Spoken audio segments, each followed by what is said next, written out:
I remember that night so clearly. It was late, the world was quiet, and I was sitting alone in a small, rented room. The only light came from my phone screen, each email a fresh sting of rejection. I was in my early 30s, and I had big plans. I had this whole roadmap for my life, a checklist for success. But one by one, every single plan fell apart. I had prayed so hard for a promotion at work. Instead, I got laid off. I prayed for financial stability, for my savings to grow. Instead, they evaporated, one emergency at a time. I prayed for a clear sign, for some direction, for God to just tell me what to do next. But all I heard was silence. Heaven felt so distant, so quiet.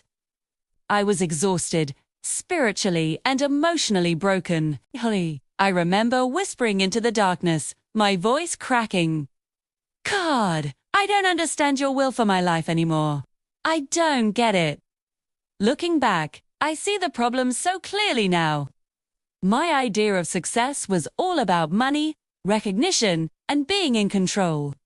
I would make my own plans, meticulously craft my own future, and then I'd turn to God and say, "Okay, please bless this. Please make this happen." Basically asking God to be my co-pilot on a journey I had already mapped out. But life, in its own brutal way, slammed on the brakes. Everything stopped.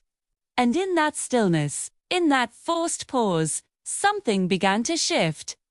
It wasn't a big, dramatic moment. It happened in the small, unexpected things. It was the afternoon I spent helping a complete stranger change a flat tire on the side of the road. It was the long weeks I spent taking care of my aging parents, listening to their stories, just being present. It was the joy I found teaching a neighbor's kid how to ride a bike, was holding a friend's hand as they cried, having nothing to offer but my time and a shoulder to lean on. In these quiet, seemingly insignificant moments, I realized something profound. All this time, I thought God was ignoring my prayers for success. But He wasn't building my resume. He was shaping my character. What I saw as a painful delay was actually God's protection from a path that wasn't meant for me. What felt like constant rejection was really His gentle redirection. And that deafening silence.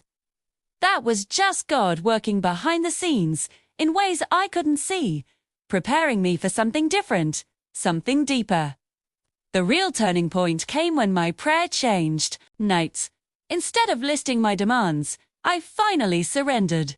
I prayed, "Lord, not my will, but yours be done."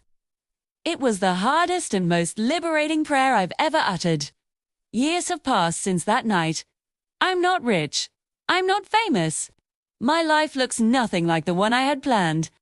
But I am deeply, genuinely fulfilled. I've learned that God's will didn't take me where I wanted to go. It took me exactly where I needed to be. So if you're watching this, and your life feels stuck, if your prayers feel like they're hitting a ceiling, I want you to consider this. Maybe you're not being denied. Maybe you're just being prepared. Maybe God is working in the silence, chefing you for a purpose far greater than the plans you've made for yourself. Thanks for listening. If this story resonated with you, please consider sharing it. You never know who might need to hear it. God bless.